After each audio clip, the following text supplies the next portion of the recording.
Hi, everybody. This is Brett Ingram, and this is the Optimize Podcast, the show that helps entrepreneurs build their dream business and dream life. Today, we're talking with Aurora Winter, successful entrepreneur, best-selling author, TV writer, producer, and the founder of SamePagePublishing.com. Using her expertise in film and neuroscience, she helps people tell memorable stories that build brands, books, and businesses.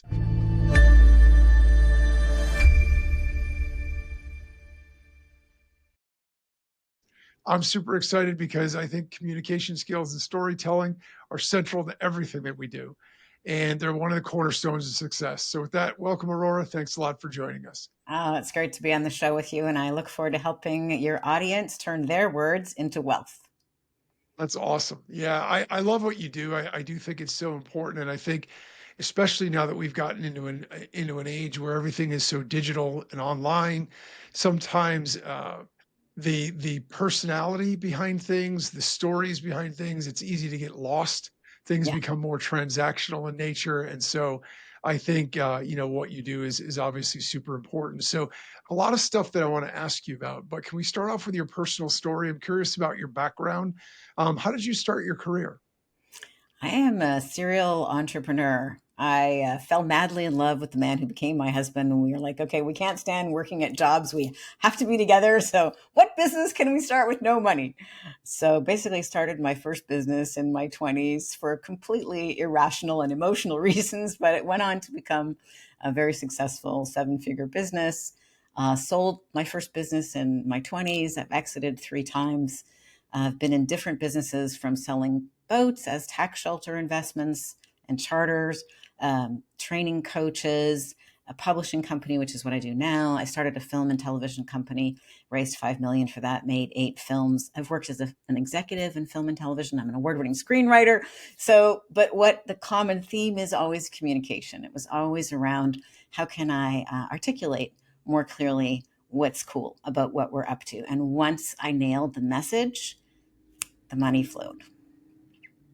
Yeah, and I think that's a really important lesson for everybody to know and to recognize is that, look, offers, products, services, all that stuff matters. Of course, there's got to be value at the end of the day, but your ability to be able to convey that in a way that the customer, that the audience, that the prospect understands and resonates with, I think is super important because everything is we're bombarded nowadays with constant advertising, constant stimulus, and you've got to have something that's going to help you stand out and do it in a way where you can get people's attention quickly. Because I think people have the attention span of like a goldfish or something nowadays. 5 So seconds. Well, and I yeah, think that the age of the information economy is dead. So we're in the transformation economy. So everybody can do this. Instead of saying, I'm a business owner or I'm a coach or I'm a speaker, that doesn't give the other person anything to work with. That is a label and it's dead. But instead, talk about the transformation that you provide. So I help people turn their words into wealth. Boom. Tell me more, right? So right. you want to talk about the transformation you provide. And it doesn't have to be that many words, but it's much better than just, I'm a podcaster. What kind of podcaster are you? What kind of transformation are you helping people experience, right? Or whatever the people are doing. So talk about the transformation. And that's very appealing. And you just have to start with the hell and go to the heaven. You don't have to describe the bridge. Don't get lost describing the bridge. Yeah, that's so true. I think that's the other side of it, right? Sometimes people, I coach a lot of entrepreneurs, and one of the things I find very fascinating is that even entrepreneurs, ironically, that might coach other businesses or do consulting for other businesses, when you ask them about their own, they have a very hard time telling you in any way that is visceral or that Yeah. has any sort of visualization or emotionality to it. It's very sort of dry and sort of factual about, oh, well, this is what we do, these are the products we offer, these are the services, and you're thinking to yourself, you're commoditizing what you're doing because you're not providing anything that differentiates you, right? And you're not helping people envision, okay, so what is the end result I'm going to get if I do business with you? So I think that that's very And I, powerful and super important. And I love what you're highlighting there because, especially smart, clever, competent people, they get so involved in what they're doing that they then intellectualize it. And actually, that is the worst kind of communication because you're communicating to the intellectual part of others, which is the analyst brain, which does not buy. The buying happens with an emotional response, like a yes, I want that solution, or yes, I don't want that problem, right? So, what is the transformation? So, and it's very easy to fall into that trap, but it's also easy to get out of it. So, and another example from my own business is, I have a YouTube channel, Strategic Basics, and the log line is basically your words are power, are power. Let's make them profitable. So those are emotional words like who doesn't want power? And then there's a result, profitable. And it's fairly tight. Okay, so she's going to talk about words. She's going to talk about power. She's going to talk about profit. Tell me more. And you don't need to tell the whole story, but the tell me more is the response that we're looking for. And I can tell a story about a horrible mistake I made, my very first business. I was so excited about helping people. I was so thrilled that I'd figured out the answer to the question, can you get tax savings to sell a yacht into a charter fleet? And I was feeling like a very clever girl, just graduated, the daughter of an economist. So I buried people with like 100 pages of data about how cool it was that they could actually have tax savings. And that was totally the wrong way to go. And then when I took a step back and went, okay, let's not go that route. Let's not overwhelm people. And I came up with this slogan, which was 5 weeks of sun, fun, and tax shelter. The phone rang. We got front page coverage, magazine coverage. There was a lot of buzz. And the company that was just struggling along became the largest yacht dealership in Western Canada. We doubled our profit margins. I sold $3 million of boats in one weekend. So that's the power of getting your $1 million message, which is I break that down in my book, Turn Words into Wealth. I explain how to create $1 million message. I give you a bunch of different examples. But from my own life, it was the same offer. It was the same offer, but with just a couple of words to clarify the offer and attract attention, a little surprise. Sun, fun, and tax shelter? 5 weeks of sun, fun, and tax shelter? What? That doesn't make sense. Tell me more. Double Yeah, it's profit very margin. cool, and you Yeah. can see that the ability you have there because a few times you've given us ideas or slogans or things, and you totally get it like instantly from the one phrase. You understand what the value is that you're delivering and the end result for the person, and you can see why that would be so powerful and so effective in marketing. And I do think that when people are in their own business, they have a very hard time doing that. In my experience, very few people. Every once in a while, you get one, and you're like, okay, they're gonna do well with this. But and I'm guilty of it myself. I'm very very analytical. So it's a real challenge. I was never a great copywriter because I understand all of the tips. I know all the tricks. I know you know, all the sort of methodologies around it. But I don't generally speak in such a colorful way when I write that it tends to be more dry and analytical and things like that. So I would always have to sort of put on my crazy creative hat and try to go over the top with what I thought because that's the only way that I could get myself into that headspace where I felt like, okay, now maybe what I'm saying makes sense. And so, yeah, it is interesting, but very cool. Well, that's So why you every also, business owner can benefit from having a communications coach or a media strategist, right? Because you get in your groove, you get in your habits, and it's good to have a pattern interrupt and also somebody else to shine a light on what's really cool about what you do. People forget what is really sexy and exciting and cool about the transformation they provide. yeah. Yeah, that's true too. When you're doing it all the time, you don't always think of it in those terms. And when somebody I remember so I don't know if you know Jay Abraham, but Mhm. old school marketing legend. And I remember him telling the story one time about I think it was Schlitz Beer Company, but there was some beer company that had hired him to come in and do help them with their etiquette because they were like number 6 or number 7. They wanted to move up and be a more popular brand. Yeah. So they bring him in, and does like the tour of the facility or whatever, and he says, "Well, what's this? Oh, those are our 6,000-foot artesian wells." He's like, "Well, what is that for?" "Well, we drill down to get the purest water." And he goes, "Why don't you share that? That's Yeah. amazing." He That's goes, "Well, that's how all beer is brewed." "Yeah, but nobody else knows that." So if you share that story, like they took it for granted because it's just what you do.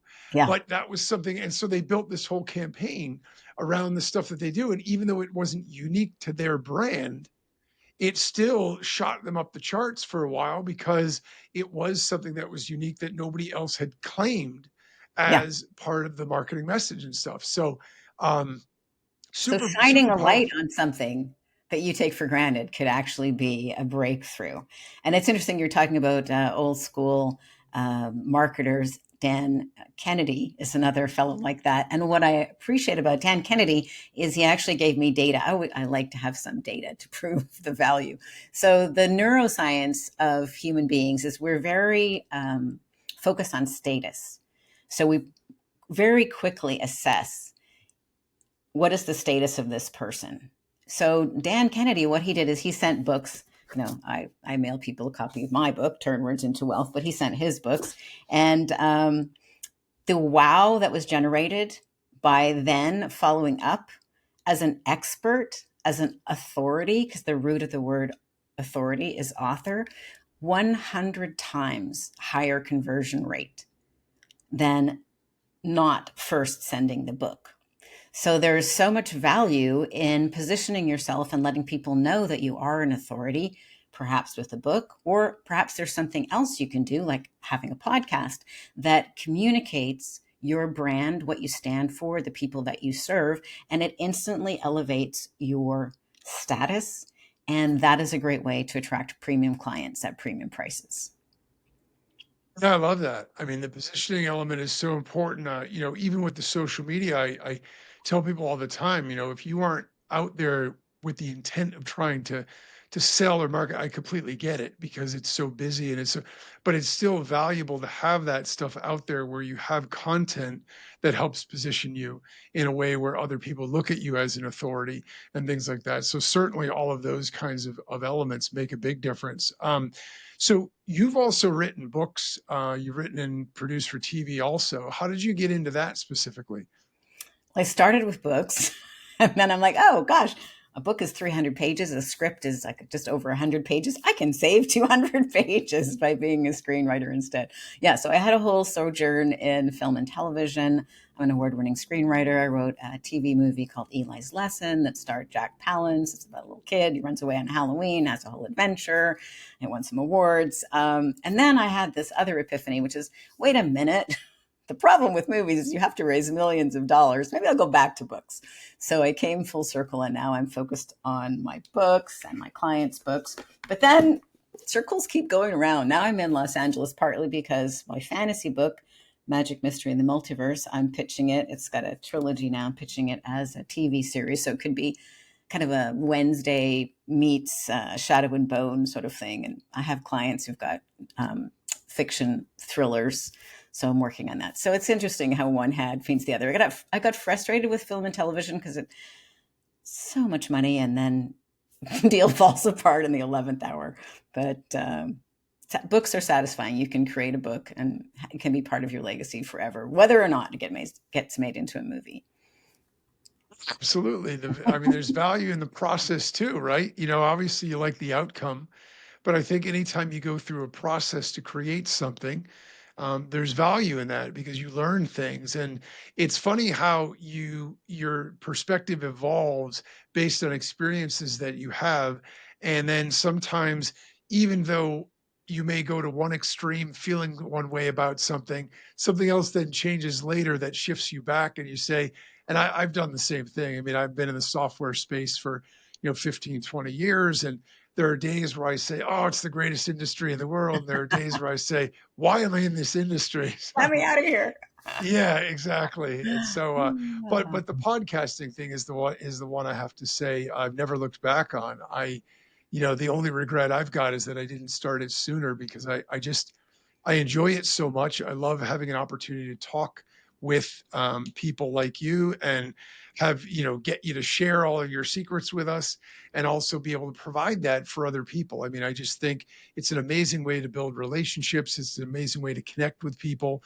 Yeah. I was never a big conference guy. Like I've gone to conferences and I always found it awkward trying to meet people and you get business cards, then you go home and you don't even want to call anybody because you feel like, are they even going to remember me?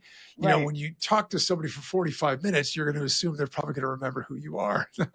Yeah, exactly. And you're adding value. And I'm curious to hear if you're willing to share, like, how has your experience shifted after having a podcast? I mean, one of my clients, Dr. Mark Costas, who's got the podcast Dentalpreneur, he said that starting his podcast changed everything. Like, it was the beginning of his business totally, totally taking off. Now I'm helping him write his new book, which is coming out next year, and that's pretty exciting. But he said, that was a big choice getting into podcasting.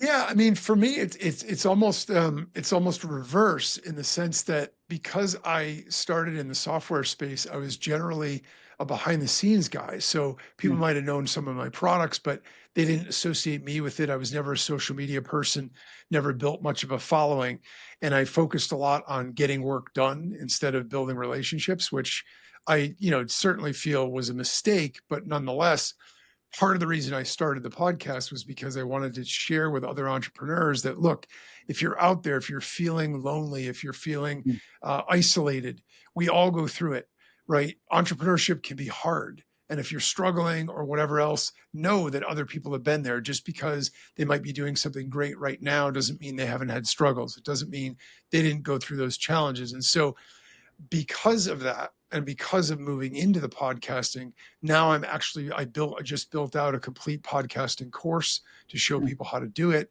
I'm actually moving more into that as my main thing as Mm. opposed to what I was doing. So it's sort of the flip. Instead of being in the dental industry and then making a podcast about that and having it help my business, I sort of started a new business starting with the podcast.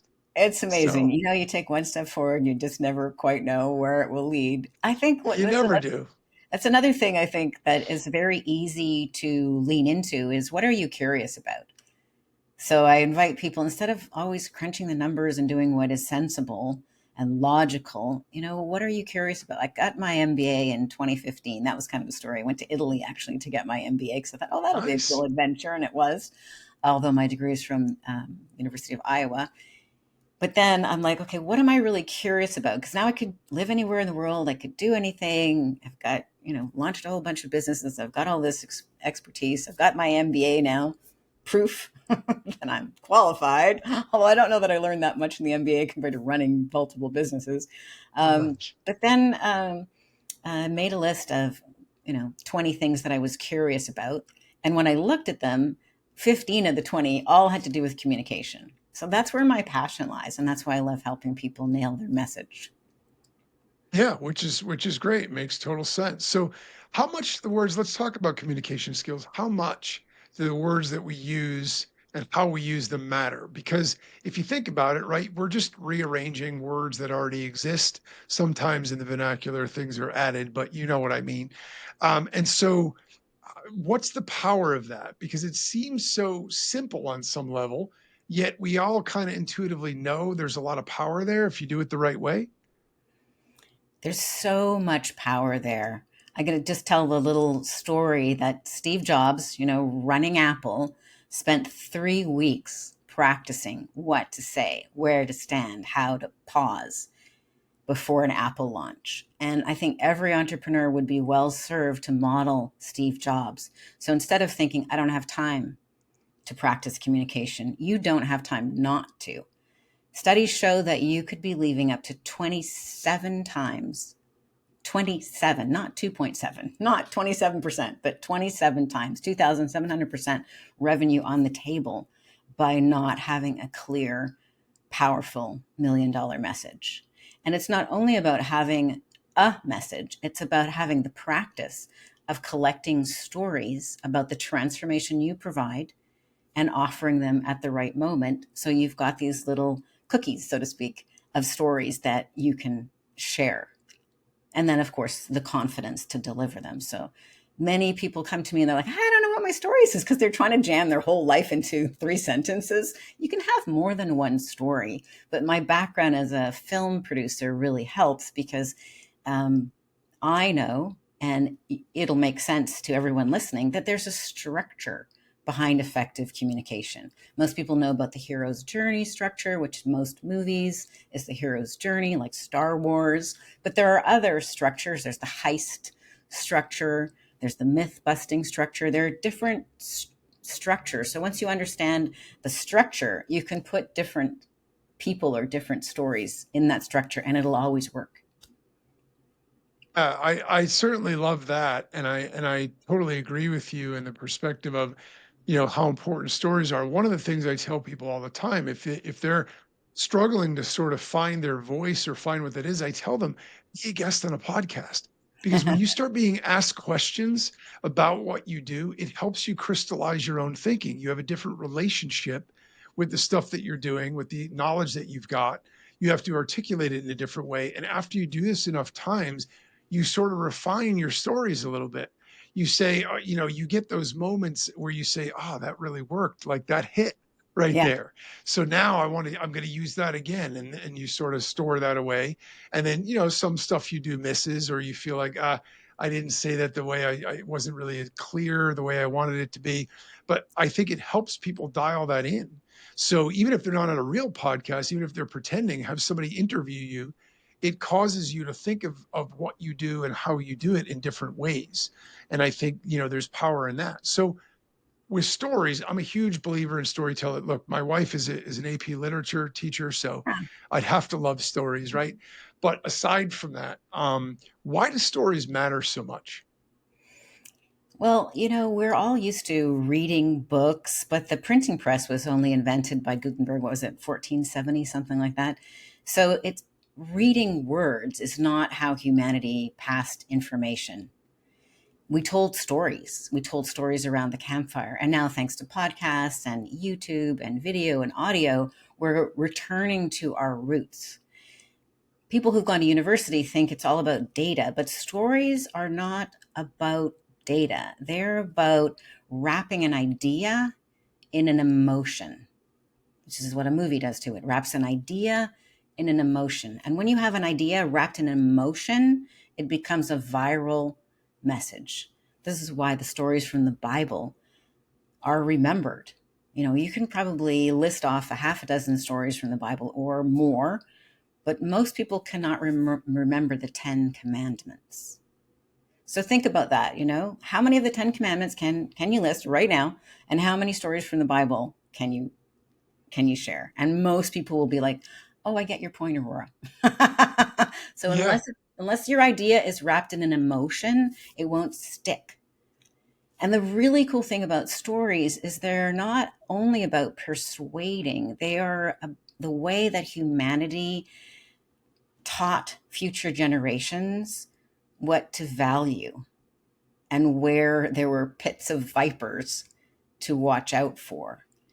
And so, what are the vipers that you encountered in your life, and how could you help other people avoid those? Usually it would be by telling a story. That's how I help people write books.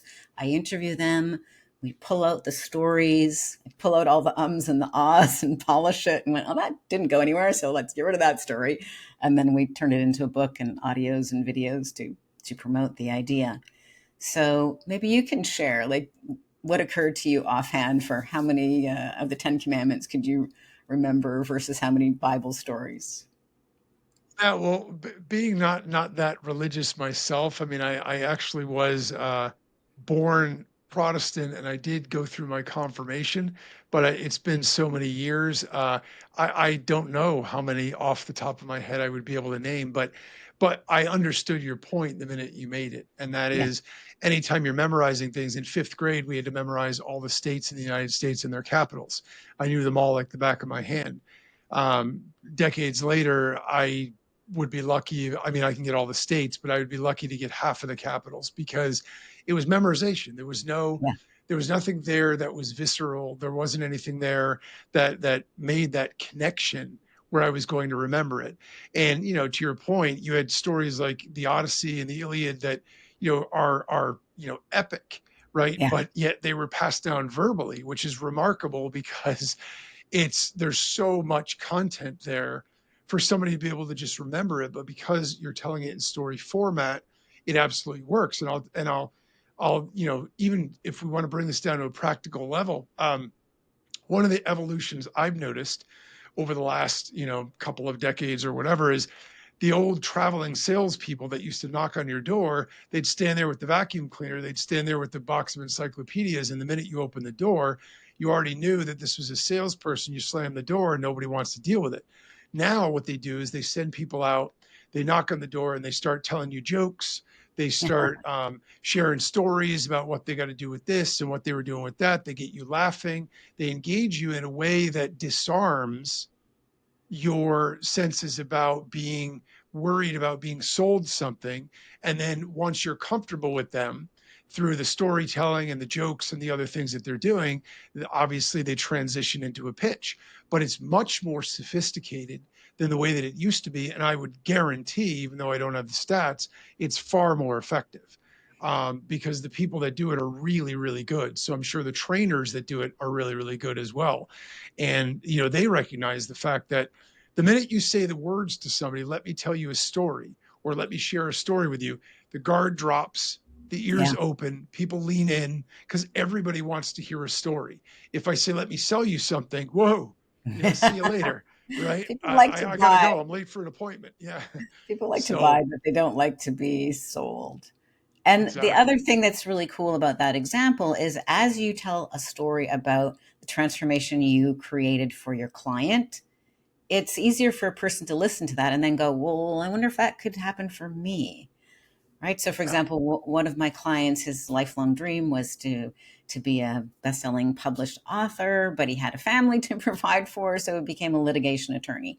And his dream was always just tantalizingly out of reach. Most first-time authors spend 3.5 years writing a book. Anyway, he found me, discovered me by actually reading my book, Turn Words into Wealth, and then booking a business breakthrough call. And now he is the best-selling, award-winning author of 2 legal thrillers, and we're working on the third one. And he's won the American Fiction Award. He's got over 2.5 million pages read, about 3,000 reviews on Amazon. And the cool thing is, he achieved that lifelong dream. And surprising extra benefit, unexpected extra bonus benefit, is that people are hiring him as a litigation attorney because when they look at all the suits who have similar credentials, he's the one that stands out because he's a best-selling, award-winning author. Oh, let's work with him. He'll be interesting. That's very cool. That's very cool. And you can see the practicality of it as well in terms of, what it can do for you. So do you think that all thought leaders then need to be authors? Uh, Mostly, I think. I think if I think to be a thought leader, you need to be an author. To me, those words are almost synonymous. So a thought leader, like the word thought, you would need to have crystallized your thoughts in some way. And typically that would be in a book. Like you really can't expect to get on stages as a speaker without a book. It's very, very rare. So, yes, if you want to be a leader, you don't have to have a book. But if you want to be a thought leader, yes. And it makes sense if you have a legacy that you'd like to leave, or if you have a business that you're building. The amazing thing is like you started to say at the very beginning, people get so into what they're doing that they end up talking about it and making it a product. And if you are just a product and you don't have a brand, then you're going to compete on price. Well, good luck with that. You're going to compete with Walmart and with China and with people in the Philippines. But if you have a brand, as Coca-Cola knows, a brand is the most valuable asset, and they can sell sugary water for more than anyone else because of the Coke brand. So your brand is super valuable. And in fact, when you sell your business, your brand value could be the highest line item. Yeah.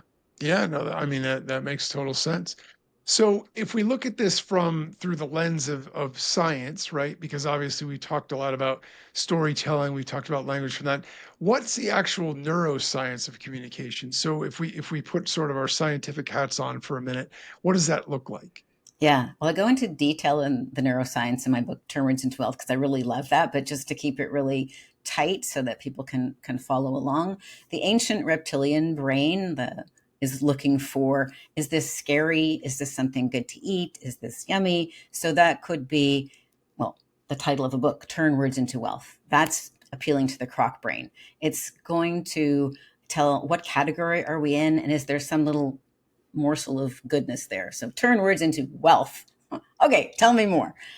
The second part of our brain that's filtering, and if you can fail that first test by, I've heard this already, there's nothing in it for me. Like, I think it is such a tragic error. Don't do this when you're introducing yourself at your Rotary Club or your Chamber of Commerce meetings. Most people start off with, my name is so and so, my business is so and so, I've lived in this community for 14 years. By the time people have stopped listening, instead, just change the sequence. Start with the transformation you provide, start with the croc brain, little tidbit of, in my case, turning words into wealth. The second bit, people are always looking for status, belonging, and social group.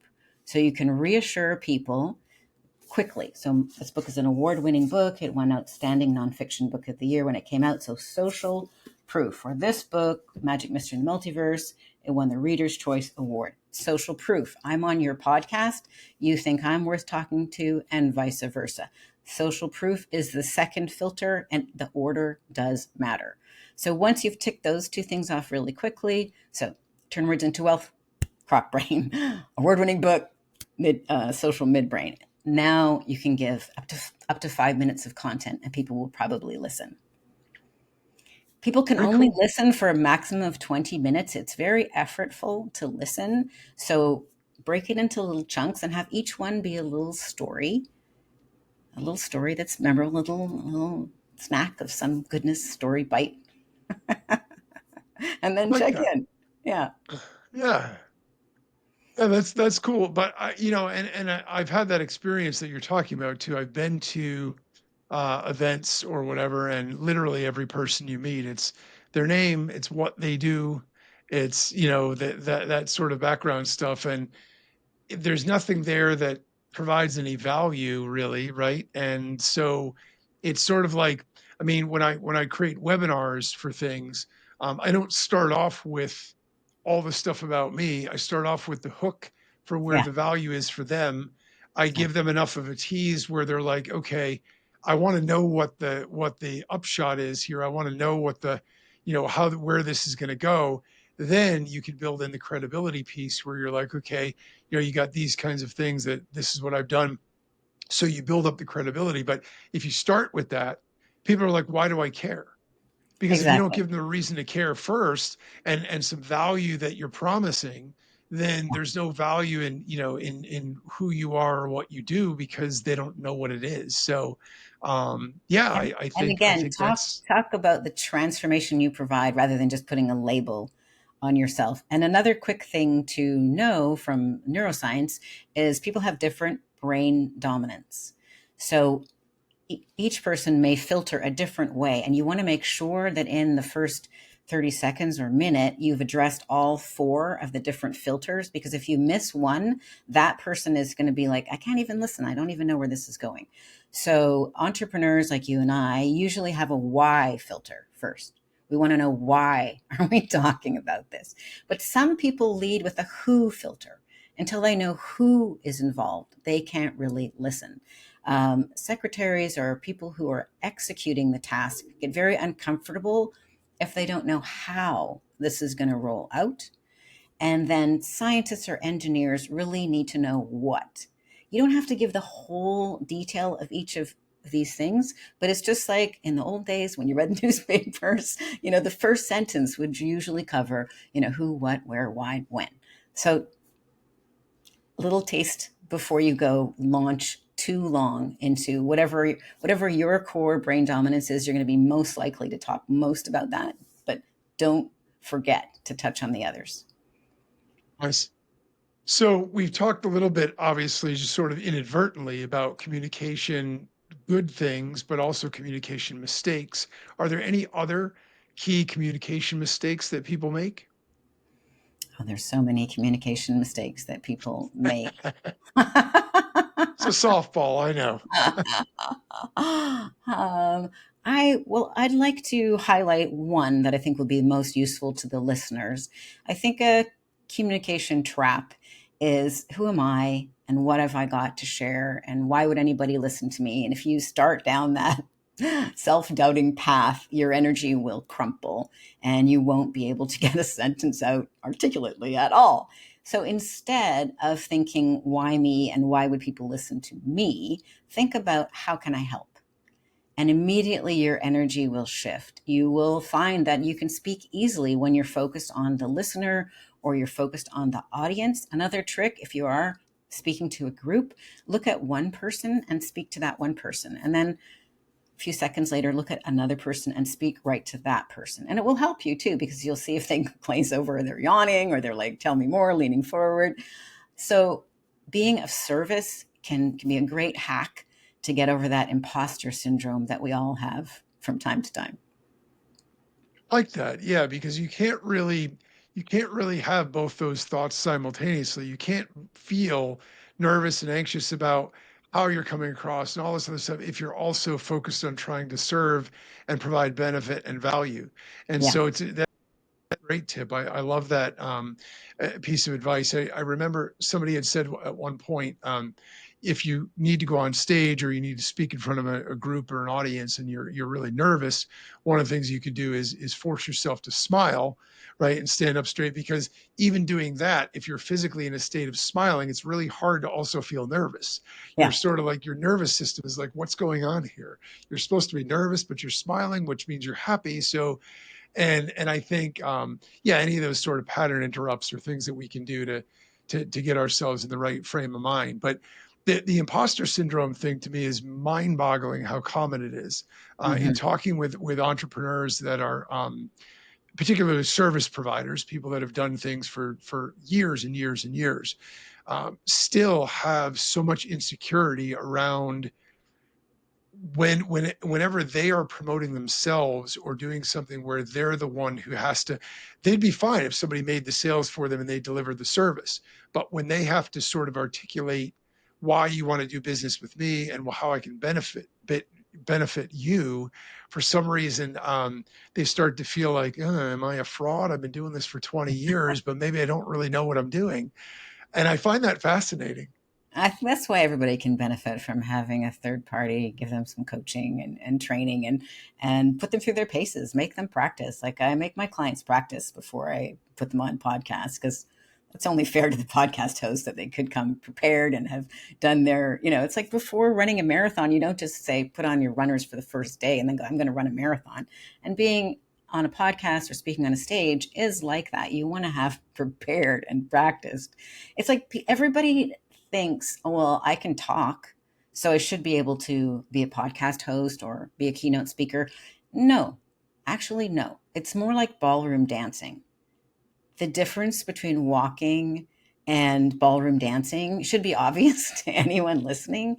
And this dance that you and I are in, like we've both communicated a lot, so it looks effortless, but we've practiced. We are both showing up with a desire and intention of being making a difference, being a contribution. So I think every entrepreneur would be amazed by how much more confidence they can have by practicing their clear $1 million message and by collecting their stories and then practicing on video, practicing being interviewed. Do it again and again until you can do it in your sleep. Or, sorry, you can do it after you haven't slept and you've gone across the country and you're jet lagged and it's still, working really well. Tim Ferriss is a good example of that. I want to say one other really big mistake I see people make, especially when they're networking, which is they sometimes feel like they have to corner that one person and tell them their whole story, and the person has to be interested or they failed. Why not instead have a quick check in with the person, and that success equals tell me more or I'm not interested. I'm not interested is a good, clear signal that you are wasting your time and their time, and you can mingle with somebody else. So I think a common mistake is not having a short enough little teaser. Like when I was just at the Women in Media thing, and I'm talking about, my fantasy book, Magic Mystery and the Multiverse for young adults. So, are you interested in young adult fantasy? No, that's not my shtick. Good. What is your shtick? Tell me about you. Or great, I'll go talk to somebody else. That's fine. Yeah, I like that. If you just ask the question, you get the answer, then you know whether to continue or, whether to move on to something else or find out what other way you might be able to serve them or whether or not it just Yeah. doesn't make sense to continue. So, speaking of your fiction books, I got to ask this. So, I know when a lot of people think of thought leadership or they think of writing books and being an author, generally what comes to mind in the entrepreneurial space anyway, or business space is nonfiction. So why are you writing fiction now? Because I always wanted to. The That's best it, huh? reason ever. Yeah. My life was changed when I was 9 years old and I read The Lion, the Witch, and the Wardrobe by C.S. Lewis. And I Mhm. remember reading the Narnia series, and I actually remember the moment where my hands touched the spine of the last book in that series, which is called The Last Battle. And I felt such a rush of energy. It was both eager anticipation to read the book, but it was also anticipatory grief because it was the last book in the Narnia series. And in that moment, I realized that writers are wizards because just with ink on paper, we can transport somebody to another place and time, even a place and time that doesn't exist. And so at 9 years old, I decided I would do whatever I could to become a great writer like C.S. Lewis. So That's now, very fast cool, and I forward. and and I love the story and the idea that that writers are magicians. My wife, not only an AP English teacher, literature major, but she also grew up with a love of reading and reading fiction, and she has literally escaped into those worlds, like they were so real for her, and really completely loved that. And so she has always been really big, and I was much more of a nonfiction reader growing up. I was not a big reader myself. And so I always sort of lament that a little bit because I feel like when I was reading a book, it was because I had to get through the pages to finish it or whatever. Here she was enjoying everything, reading it over and over again. I'm thinking to myself, wow, but I mean, I watch movies over and over again. So I guess it's the same. If you want that same escape, you want that same sensation, that emotional connection with what you're doing, then you could still revisit it the way you could a great memory or something like that. So I think that's very cool. I, Um, I so really love books. I think they're basically seeds and they germinate when somebody opens the book and waters the book with their attention and it comes to life. And what's cool about that is that it can come to life. The seed that was a book can come to life decades after the person who wrote it is dead. And people are still reading Marcus Aurelius, and they're still reading C.S. Lewis and Wayne Dyer and other people who've touched my life. In fact, C.S. Lewis curiously changed my life a second time when, after my husband died when I was 31, I read the book, which was his diary of healing, which is called A Grief Observed. And that book changed my life the second time. So I'm like, okay, there's really something to this author thing because it wasn't your standard how to recover from grief. It was just his diary of healing. He initially published it under a pseudonym, became the movie Shadowlands with Deborah Winger and Anthony Hopkins. And it helped me know that, hey, these mad midnight moments, it's part of grief. I don't need to shoot myself. I can get through this. So, yeah, that's great. kudos. That's great. So how do you think, in terms of the book that you've written, your fantasy book, are there particular things you want people to get out of that? Are there dialogues you want to start, or are there, sort of emotions you want to evoke, or what benefit do you hope that people Thank would you get for from reading it? asking the $1 million question. So basically, Magic Mystery and the Multiverse is a fun fantasy, fast paced trilogy of books, a little bit like Percy Jackson or Harry Potter crossed with Doctor Who because it's the multiverse, Magic Mystery and the Multiverse. And I do have a theme that is important to me it's not a preachy book, but the bad guys are censors. They literally chop people's tongues out, and they coerce speech. They turn people into wooden puppets. And I think tyranny is a big deal. I think it's happening right here, right now. Like even, you know, Kirk being shot. That he's at a, he's just talking to people and he's Yeah. murdered. So I think people are afraid to speak up when they have an opinion that might not be shared by others. And I thought, you know what? If I can provide a fun vehicle that parents can talk to their kids about it, or teachers can talk in a classroom about free speech, I'm not telling them what to think, but just inviting the conversation. We take precious things for granted. We take air for granted, you know? Yeah. If we Mhm. didn't have air, we'd both be dead in 3 minutes. And I think it's very easy for us to take free speech for granted. And I think it is the most fundamental underpinning of everything that flows into democracy, instead of tyranny. So I think it's very important to me and something that I wanted to explore and shine a light on. So it's Harry Potter meets Doctor Who with a little bit of George Orwell's 1984. So anybody interested in censorship, take a glance at Magic, Mystery, and the Multiverse. What do you think about free speech and censorship and what's happening in our political Yeah, world? no, I look, I think free speech is super important, and I think that it's also important for people to have the ability to have discourse and discussions with people that they don't agree with, and not have things turn violent. You Exactly. don't have to agree. You don't have to see everything eye to eye in order for there to be productivity out of that. I know I was talking to a guy who's a leadership expert, and one of the things that he does, which I just loved, so I've always remembered it, is he said when he starts a meeting, the first thing that he says to everybody is, "Tell me something I don't want to hear."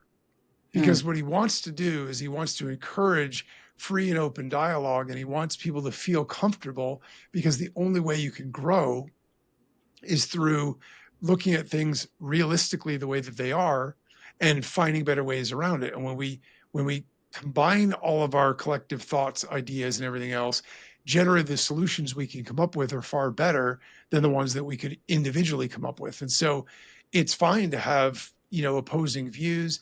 It's not fine to not be able to discuss that, or to shut people down or shout people down, or worse, get violent with them just because you don't agree with what they have to say, regardless of what your predispositions or affiliations or any of those other things are. I just think it's super important for people to be able to expose their minds to things that open up the idea of how to think. And um, and I think one of the lost skills, unfortunately, in today's day and age, is people's just ability to think. We're so distracted by so much stuff going on all the time, and there's so much sensory overload, that we oftentimes just get to a point where we don't have to do any real conscious thinking all day long. If we don't want to, we can sort of go on autopilot, do our job, go to this, do that, turn on the TV, put that on, listen to the radio.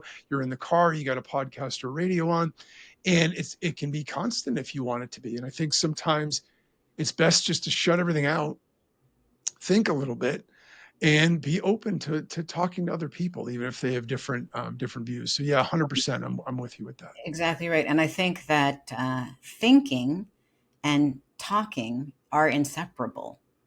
We cannot actually do our best thinking all by ourselves, by our lonesome in our head.